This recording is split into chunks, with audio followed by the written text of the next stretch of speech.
Hey guys, magbisita ako ng aking garden after frost kagabi kasi.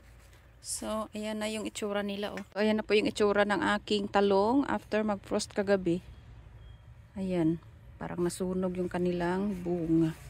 Marami sanang bunga oh. So, ito, nalanta na talaga siya guys. So, kailangan na natin tanggalin para mapakinabangan pa. Dami sanang bulaklak. Tapos yung sili ko okay pa naman. Ito yung aking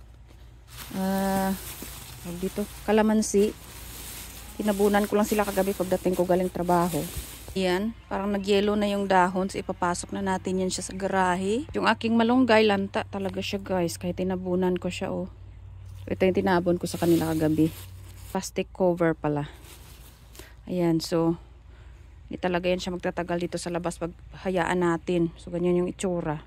Naman natin yung aking ibang plants dito.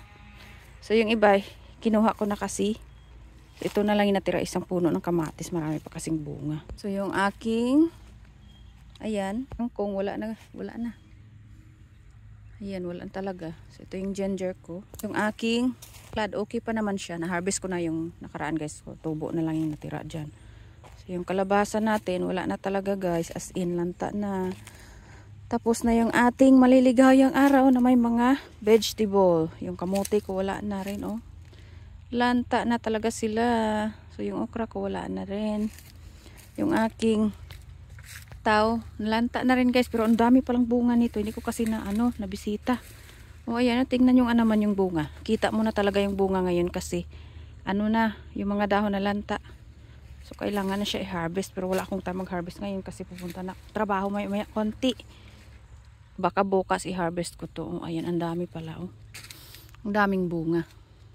Sana hindi mag-frost mamaya para okay pa to pag in-harvest ko bukas. Ito yung nakuha ko sa aking talong. Ang dami sanang bunga, maliliit pa nga lang.